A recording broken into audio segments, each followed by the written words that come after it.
You are now listening to KRAN's podcast, Stories Without Limits. Thank you for tuning in. Hello and welcome to KRAN's podcast, Stories Without Limits. In this episode, we will talk about the power of storytelling, community, and kindness. Right now in the UK, there is a lot of debate and sadly growing hostility towards refugees and asylum seekers. But behind the headlines are real people with their real stories. Today, I'm joined by Neil, researcher at UCL, whose PhD explores how film and virtual reality can help share refugees' voices and stories. His work shows how creativity can help us look past the labels and connect as humans. Neil, thank you so much for joining us. Thank you very much for having me. Thank you so much. So if you could introduce yourself and the work you do.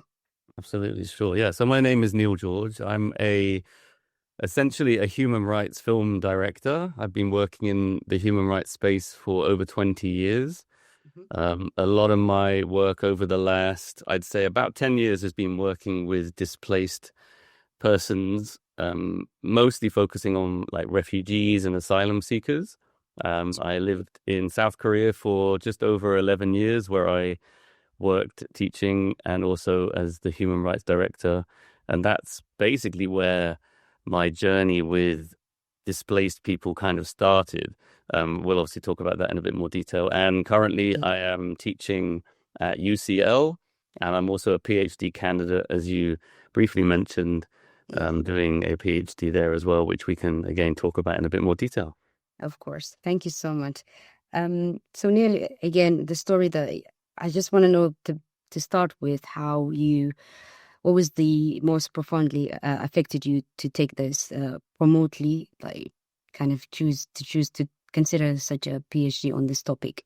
Yeah, sure. So as I kind of briefly mentioned, when I was living in South Korea, I was working in the human rights space there, producing documentaries and films, mostly related to social issues. And then in 2018, a group of Yemeni asylum seekers came into Jeju Island, which is a little island at the bottom of South Korea. They came in seeking asylum, obviously from the civil war that was happening in Yemen. And that for me, after all the work that I've been doing about, how South Korea had been changing as a nation, and it had gone through impeachments of the president, and there was a huge ferry disaster that really profoundly impacted on the society. It was quite interesting to see the way they reacted when these asylum seekers came seeking in Jeju. So that for me was kind of where my engagement happened with displacement. So it was really interesting for me to look at, the stories of these asylum seekers and how the media reacted, obviously how the general public also reacted to this as well. And they were often, misrepresented. They were the stories were very much simplified and focused on quite the negative elements. And in often, most of the cases, they didn't really allow the asylum seekers to kind of have a voice. And this is kind of where I stepped in as a filmmaker. And I produced a series of short films, which was in association with the UNHCR. Ultimately, just trying to understand, the context, why they came to Jeju, why they were seeking asylum, what was kind of happening in Yemen that prompted this movement of them, and also, how their identity had kind of shifted and changed in the way that they've been displaced from their homelands. And I spent about 2 years working with the Yemeni asylum seekers. And then I continued to explore this kind of subject in Career of Refugees, and I started working on a couple more documentaries. Then in 2024, I wrote a book that was about the same Yemeni refugees and asylum seekers, just an extension of the film series, ultimately. Sure. And yeah, that basically led me to my PhD, which I'm currently working on at the moment. Is it nearly towards the end, or is it still like in terms of the PhD? So I'm in I started in January. So it's relatively new. But I've just received my ethical approvals to start my film So work. that on LinkedIn. Yeah, right, exactly. So that process actually was a lot quicker than I was kind of anticipating. A lot of people said it can take 6, 7, maybe even 8 months to get ethical approval. Sure. Unfortunately, mine was approved within about 3 to 4 months. So it's quite a Which quick is turnaround, actually, sure. um, to be able to start this. So now I'm effectively starting the film aspects of my PhD at the moment. Yeah, planning and starting to meet with refugees and asylum seekers. Yeah. So we're here to help if you need any more like input as well. We'll be more than happy. Thank you for sharing this, and but also like in terms of I want to know, like obviously this is new for me as well, like Yeah. filmmaker and virtual reality.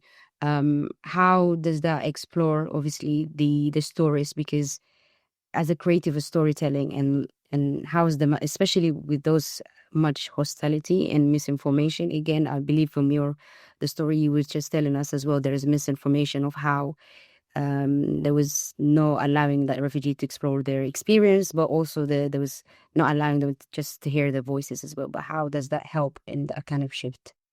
So yeah, obviously, like you mentioned, not just in Korea where I was living at the time, but in probably every country around the world, there's a lot of, misinformation related to um, what do we call it, migration. I think that's the wrong terminology to use when people say about migration. I think we should not be using that terminology when it comes to refugees and asylum seekers. I think we should be claiming it as a displacement, because I think Absolutely. that actually fits a lot better to their cases in most situations.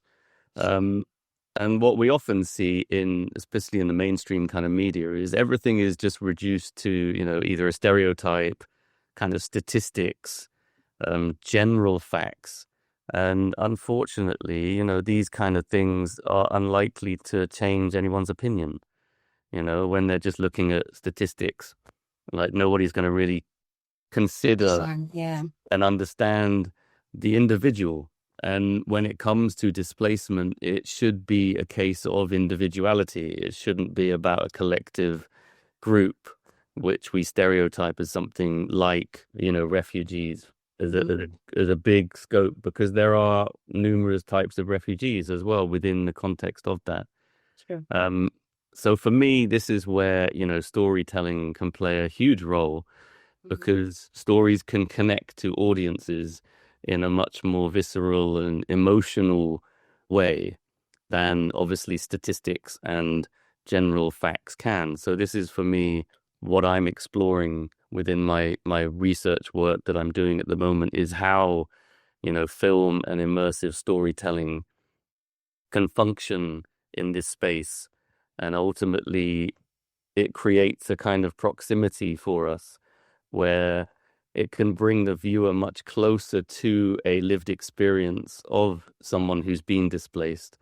And in doing that, it's going to allow the audience to see a lot more output and context behind the storyline, rather than random numbers, as I've kind of mentioned there. And for me, um, what I've been exploring is this mix between documentary film and immersive film, and how it kind of can allow people to actually step into the story.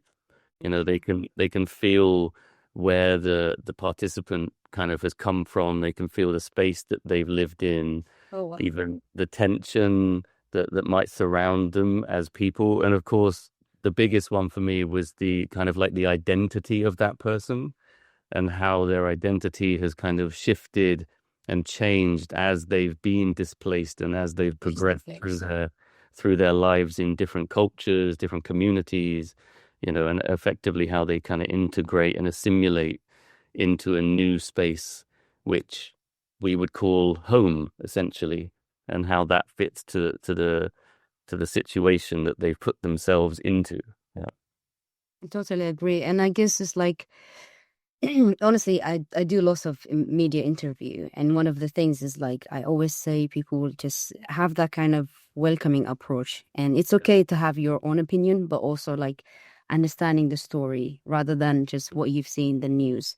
And there is so much, sorry, misunderstanding because of obviously the headlines, the numbers, and the boat came with just so many. I can try to say a Yeah. couple of examples, but again, within that is created what we see nowadays as well, like the couple 3 weeks, like which is I'm going to this second question um, of how that's kind of accumulated and sending that message of what we see now, a lot of division, a lot of like people like feeling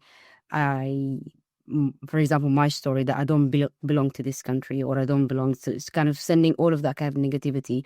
And for someone to come all the way with all of, you said there is changing of identity because you've been from place to place and you guys like you get to question yourself, why am I here, and to see how people like kind of approach you. So within that, as I mentioned, there was a rise anti-refugees protests and flags being used to send negative message. How can storytelling like your work in the film and VR help people see refugees differently, like in a way that more of individuality, as you mentioned? Yeah, for sure. I mean, I live in London, so I've been witness to this somewhat rise of, I don't know what to call it really, the right, I guess, in some context of it. But I mean, probably you would also put it in the context of uninformed, um, or limited access to full education regarding, this idea of migration, which again, I mean, to be honest, I think they shouldn't shape it like that, but, that's what often drives the narrative for mainstream media, unfortunately.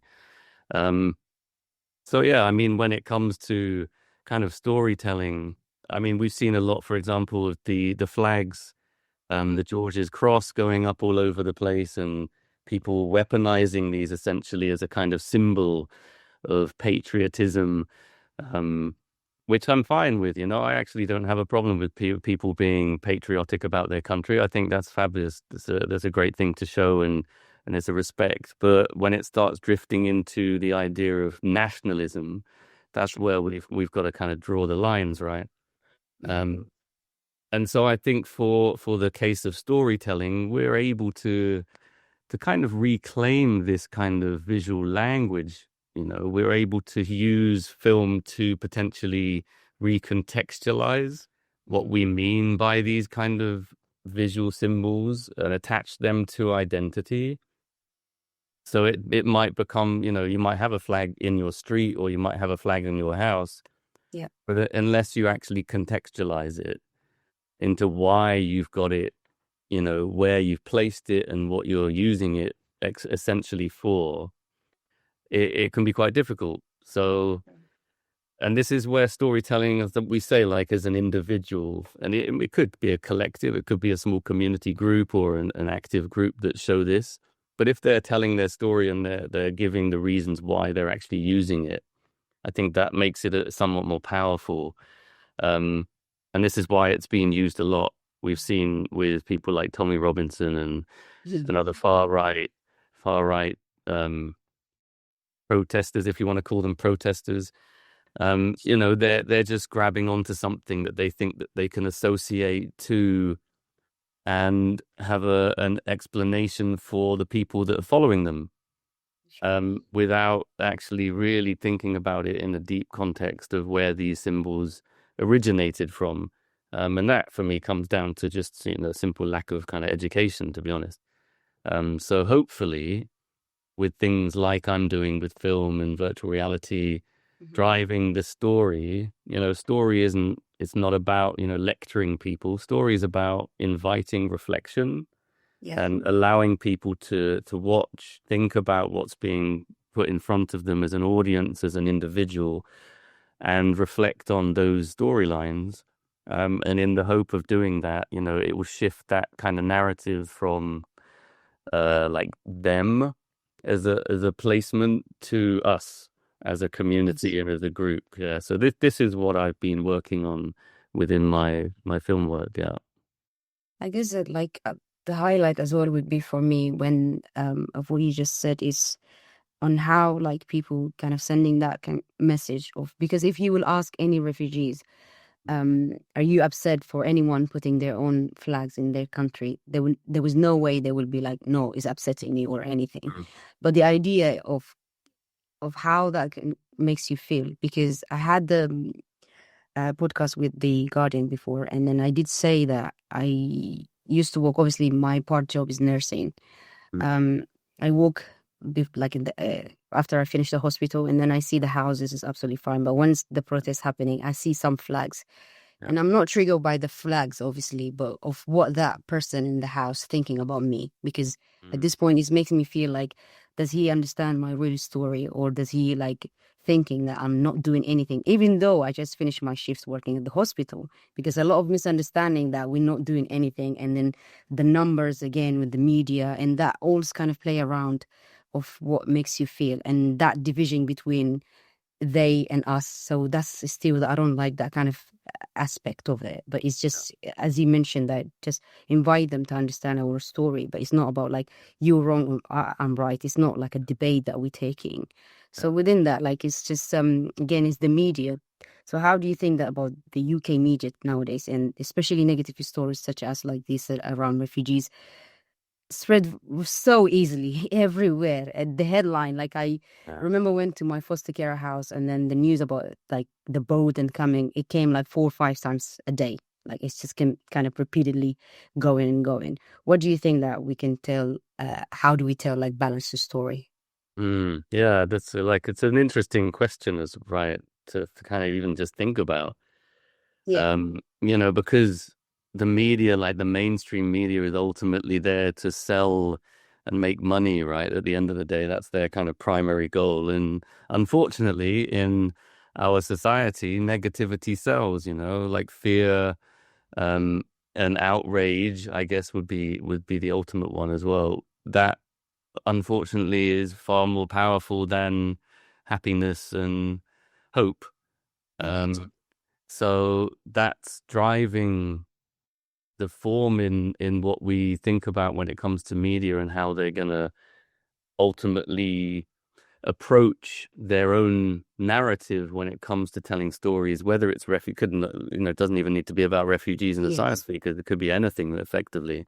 Mhm. But there's always a backdrop to how they're going to want to sell and shape their own narrative, and that's really complicated, right? For us to kind of think about telling complicated stories is really difficult in a short frame as well, like a short time frame. So Mhm. often, on like BBC News or Sky or Channel 4 or all these kind of things, we're not really seeing the full picture because they don't want to dedicate their time to it. Um, You should because see there's no me when money. I You should see me when I do interview. I'll be talking all day, and then a short clip of what I said is just there, and I'm like, but that doesn't link of what I said, because it shows. And again, I definitely agree with you. Yeah, I mean, it's like it's about, I think ultimately it should be about connection, Hmm.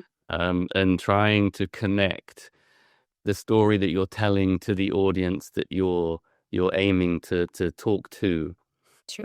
And the mainstream media has a very wide, diverse audience, but also at the same time, the mainstream media nowadays is also incredibly diverse from the right center to the left. True.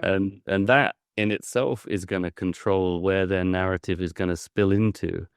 Hmm. Um, and if we could go and talk back about the birth of journalism, you Hmm. know, and the point of journalism was to inform the general public. That was the main point of it. It Not wasn't about, shifting their own opinion. yeah, it's not about opinion, right? Yeah. So, maybe journalism students that might be listening, or even professors and scholars who work in journalism, should be debating and discussing does journalism need a shift in how they're balancing stories moving forward? Obviously, capitalism is going to always play a huge role in that. True. And that's just the unfortunate case of needing to make money, right? Yes. But I think there's ways that we can kind of balance these elements out. And I think that comes from people like yourselves, people like me, True. other independent voices, grassroots medias, educators. And the most important one is obviously the people, the refugees and the displaced people themselves. giving voice to them without fear, allowed a platform to communicate their story in a safe and controlled way that's going to go out to an audience who can debate. And we're always, we live in a debating society. I think it's fabulous to debate on all things, as long as we're understanding where the connection is coming from, and we need to understand the context. Like, that's also something not that's really important, not just looking at these overly dramatic headlines that they're trying to sell. We have to look a bit deeper, and we have to look at where these stories have come from and how these people have evolved and had to change and adapt and improve our understanding of the world that we're living in, because we're not living in a flat world anymore. We're very much living in an open, connected world. Yeah. I agree. Thank you so much. I think you mentioned a couple of how like we can, there is a learning and reflection of what I understood. There is also for me again to understand, because it's not always about like playing the defense of saying, no, that's not me, that's not my stories, but also like learning where is it come from, like, and how is it started, and what's the misconception of how is being those stories is being telling. But what do you think in terms of like organization like KRAN or any other organization can play in helping people understand the truth about refugee beyond obviously the news and then the social media?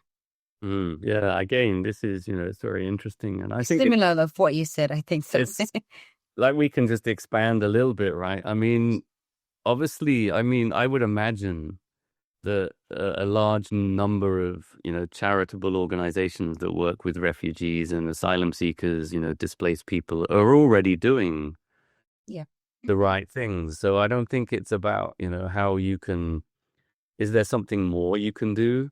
Yes, of course. There's always more things that you can do, right? But ultimately, at the end of the day, it's about, for me anyway, it's about allowing voice to the refugees, to the displaced, and allowing them to be in control of the narrative, which is something we don't see in, mainstream media um, at all, I would say, or it's very, very rare, because it's always controlled by, the person who's effectively written the narrative. And this is something that I'm doing with my work, my film work at the moment, is I'm working as a collaborator. So I'm allowing the refugees complete control over the story, because it's not my story, right? At the end of the day, it's not nothing. I'm just a medium that's helping to tell that kind of story. Um, so yeah, allowing them to, whether it's through film or some form of artwork, music, cooking, forms of religion, cultural understanding, podcasts like this, these are the kind of things that should be doing more and more and more. And I think in doing that, it's going to create more opportunities for this collaboration between displaced people and the local communities. We can't aim for the moon in this kind of situation, because these are individual stories, right? Um, and this is something I saw when I was in Korea, like even when I made the films about the Yemeni refugees, um, there was a lot of film festivals. It was very successful, did an international film festival run. And we did a lot of film festivals in Korea showing them films. And of course, I'd invite the refugees and asylum seekers to come and be a part of it, and like collaborate, right? It would be a part of it. And so the audience would start by saying stuff like, "Oh, I didn't really feel a deep connection to the refugee that was telling the story." And then Really? it's like, okay, well, it can be quite difficult to feel a connection in 5 minutes or 6 minutes of a short film. Absolutely, I agree with that. Why don't you talk to them now? Because they're standing right next to me. Why don't you ask them a question that's going to help you to improve that connection? And it had an immediate impact on the audience, because they could actually sit with them, talk with them, discuss, have a much more open dialogue, whereas, film can tend to be a little bit potentially flat in that, and it's not, and it's subjective as well. Film is very subjective. Um, but I found that was really interesting, and that was part of the reason why I wanted to do the PhD as well, to see how this connection can happen Mhm. from the visual mediums across into different formats, and then into a more physical connection, like these kind of Q&A sessions in exhibitions and festival work. So I think that's really important, because that brings more credibility to the context of what you're talking about, and that proximity that I talked about earlier. Yeah, It becomes an immediate proximity where they can't escape. The audience cannot escape if they're sitting in front of the actual person the that's actual delivering the person. story. And that's where you start to realize, okay, now who's in control of the narrative? Actually, it's the refugee or the displaced person who's having the control and is able to discuss in a much stronger format about their experiences in a direct form. Indeed. And Yeah. I've seen this happening to me as well when I was a student nurse. Like I've said that many times, where I realized again there is a different, how do I say it? Let's say an audience like how Republic, and you've got one side there who already made their opinion around my story or refugees' story and displayed, and then you've got one who's willing to support and to be showing empathy, but there is people in the middle who hasn't got any clue of what their was the story. Again, one of the things you highlighted again is around have a talk with them. Like I said, a kind of communication that connects people, like around, you could still have your entitled opinion. A lot of people think that um, if they talk to displaced or refugee, they think that they don't want to hear like what the story is. It's basically, no, you are this and you are this, and that's because of the hostile environment is being presented, and it's again this person coming here to take this and to do this, and all about taking, taking, taking. But once they understand, because I had one example like where obviously I've always been asked like where are you from, and I start saying, oh, I'm from Eritrea, and where's your family, and then it's going on and on and on, obviously when having a patient. And one lady in particular said, oh, you've got so much money because the way you came to here. And I was like, I was shocked. Obviously I completely was shocked. I was like, what do you mean that I have so much money? And that's because I've always been presented. But once I tell her my story and how obviously came to here, but not only just mine but other young people as well that in who has a lived experience and experience as coming to here. But again, it's that kind of approach of like willing to understand, or Yeah. like an approach of communication and approach of, and then you'll be left with what you wanted to decide after that. But Yeah. again, like having the full image of what the person is. Yeah. I mean, to people like theorists, for example, George Lakoff and Saul Alinsky, they talked about this kind of persuasion framework, which is Mhm. the 70, 15, 15. So that kind of discusses about, public attitude that follows this idea of 15% are already kind of going to be in support. Another 15% are generally going to be pretty opposed to anything. Mm-hmm. So it's this 70% that are actually the open to influence group. So they discuss this idea of, you give up on those two 15%, don't even bother because it's useless. Focus on that movable group. That is it's a larger number, right? It's a larger statistic to think about. And I think if you focus on that element, like you've just kind of talked about, the lady that started talking to you about, you've Yeah, got all this money and da da da, and then there's the other ones who are empathizing with it. There's no point to continue the conversation with the person that doesn't understand sure. and is already opposing that viewpoint. But the ones who listen and are interested in your storyline and interested to learn a bit more about it, like that's the ones who are going to support potentially in the future. Um, Sure. so yeah, like that's really interesting to listen to your to what you just said. It really suits absolutely amazingly to that kind of framework. So Indeed. that's a real example of that framework in practice. Yeah. Thank you. Our CEO as well always say like whenever like obviously the anti-refugees happening in the protests and everything, she's always say, I don't want us to be in particular anti against this and that. We want just to tell the real story. We just want to say what is the reality is, what's the true story, and then people can be end up with what they want to decide to be. But we don't want to be like with against. It's not like a war that we're trying to make in, but it's more about that's the reality. That's the reality of what's our story hold basically. Yeah. Yeah. Yeah. Yeah. Totally. Yeah. Yeah. So within this, like, how do we balance again? Obviously, we talk about the empathy. We talked about like, Mm. um, that's even my question as well because I don't want people to see me as. Of course, a lot of young people, a lot of refugees in displaced, they need the support because of their hardship and the way they've been displaced, and once they come to here, but also giving that support. But with even myself, I don't want people just to think that I can't do anything. Like Mm. it's not about just, yeah, I had the support. I was vulnerable at the time that I needed the support, but now I can contribute. Now I can work hard. How we tell those story, like the hardship, but also like how the strengths and contribution of refugees and displaced. Yeah. I think like you've kind of touched on a little bit here, it's about authentic storytelling, right? And Mm-hmm. at the same time where we need to touch on things like pain and suffering and Mm-hmm. trauma.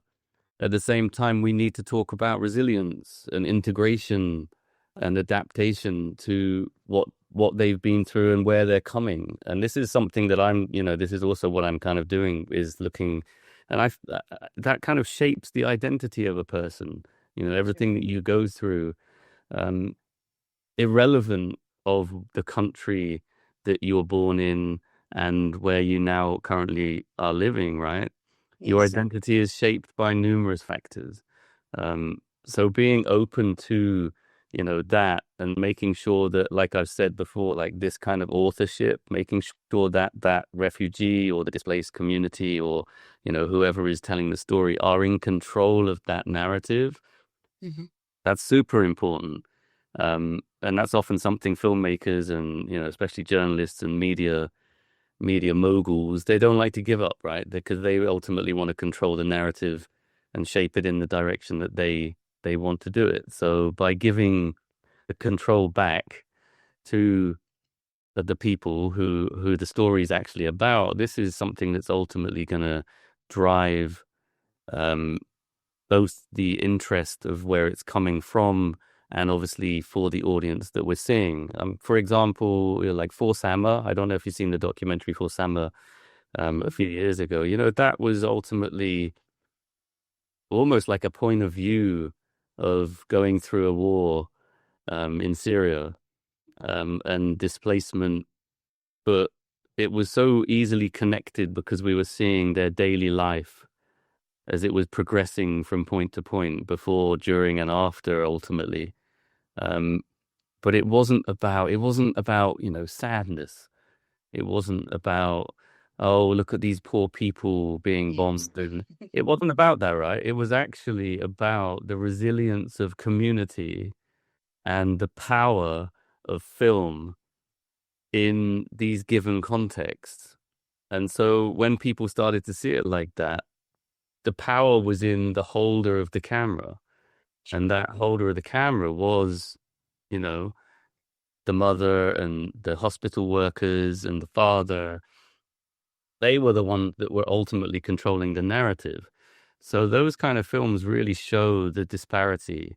And for me, anyway, they show the power of good storytelling when it's allowed to be controlled by the people who are ultimately at the end of the camera. And this is, See. again, this is what I'm doing with my PhD work and film work, is I'm trying to give that control of the film to the people who are telling the stories, because it's far more powerful to allow them the voice that they want to actually say and show. And not only is the audience going to understand their story, possibly in a slightly wider context, it's also quite good because the displaced people, refugees, they're also getting to kind of relive their memories and understand their journeys themselves and reflect on how they've changed as people. And that in itself can be quite a healing process for them to go through. Um, and yeah, I mean, ultimately, we all want hope. Like everyone wants hope at the end of the day, right? We all don't want to be stuck in these situations for a lifetime, but that happens, right? And but what we often see with hope is it does emerge from struggle, right? Indeed. And so that I feel is where, the power of storytelling really does sit. Absolutely. I've seen it a lot, most of media, like again, if it wasn't showing if they're not showing obviously the hardship and the story and the hope and strengths, you will find let's say they haven't shown that part, but also they never shows of how contribution and how like when we come to here, like I always say again, there's one journey to come to the UK, but there's another journey like to live in the UK. And that's because of things doesn't be like as much as even you found the support around you, you still feel like you need to work on yourself so hard. Yeah. Double the times of normal person would be living here if you, and that's never been shown, and that's never, and all of these protests because a lot of people have the opinion of they're not doing anything, and if they went to the hospital, believe me, and I say it from experience, many of us they are there, like me and my friends, and even like outside where especially like in we have in KRAN and anywhere, that's never been shown, like that's never like been told. It's always about the numbers, it's always about statistics and of how many, again, and the most funny things is like if we leave from this country everything is going to be sorted out, which is I'm pretty sure that's not going to happen in one day or any. So again, there is misunderstanding, and I wish people just to have that kind of open mind Mm. within having their own opinion. It's still, I'm not against someone has made their entire, like obviously the full their opinion about our story, but just having that openness of understanding what's happening. And as you said, that's, I think the takeover will be for us, even like KRAN as an organization, is this allowing that, even though we are KRAN allow young people to tell their story, but also like how we build up on the top of that, of like giving that voice to the young people and then just to tell their stories as well. Yeah, absolutely. And it's for you as well, as a kind of organization, you have to build the relationship with both sides, right? You have to build a Indeed. relationship with the refugees, asylum seekers, but at the same time with the community. So you're that kind of middleman trying to appease almost both sides to this Indeed. constant back and forth. Yeah. Absolutely. We do have lots of like people who support against of what happening, the rights and Yeah. but again, there is I do believe is still there is a middle audience that who hasn't been heard our story like to full. So to conclude with this one, if you could send one message to people in the UK who feel unsure or fearful about refugees, what would you want them to hear? You said a lot of things, but again, Said a like, lot of things sorry. there. Um, I think there's a few little things that I can touch on. Of course. Um, One thing is, like displacement, and when we think of this idea of refugees, they're not a threat to the way of life in the UK or any other country, right? What they should be is a reminder about compassion and a reminder of, what resilience can look like. We need to understand their stories, both as individuals and collective groups, Sure. and see what they've actually been through. We need to contextualize it in a much deeper and meaningful way. Um, and in doing that, we should be able to get and understand and be empathetic towards that element, and we can't do that from a distance. We have to do that in a much closer proximity, whether that is through, discussion, whether that's through art groups or community action, whether it's through film and media. That's ultimately up to you as a collective group and a community to decide how you might want to do it.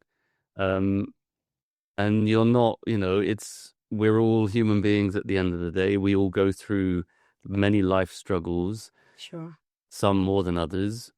And it's how you're almost going to be judged if you're not thinking about that. If you're only focusing on you, then that's going to be a huge issue in the future, how you might connect with a community in general. So I think rather than judging these people without understanding, listen. Is it too difficult to open your ears and just listen for 5 minutes to a story? You may disagree with them, you may agree with them, you may not have an opinion, but at least you might get a slightly better understanding of where these people have come from and what brought them here in the first place. Sure. I think maybe last I can sort of say, for many of the displaced people and communities, for me particularly, film and storytelling can help them to reconnect to home, right? Because home is often a place of memory. It can often be a place where their voice can live in a slightly more safe environment when they're telling their stories through film. Sure. And ultimately, I feel like, the stories can also help shape their own identity. You're giving them voice, you're allowing them to explain and show their storylines to us. And I think in a way that can create a really interesting sense of belonging that can feel yeah, exactly right. A bit more about belonging and integration that feels more visceral. Even if it is, like I said, even if it's only for 5 or 10 minutes, that will ultimately add something for them to have in the future and connect to people and allow integration. And yeah, I don't want to keep saying belonging, but ultimately belonging to their new home, whatever they might see that to be. Thank you so much, Neil. There's a lot to take over from here. So thank you so much for joining us today and for the work that you are doing to help people see refugees as more than headlines, as human beings with a voice, talent, and stories worth hearing. To our listeners, thank you for tuning in today. If you would like to learn more about KRAN, visit our website at kran.org.uk. And don't forget to follow our podcast to hear more voices and stories like this. Till next time, stay tuned and connected.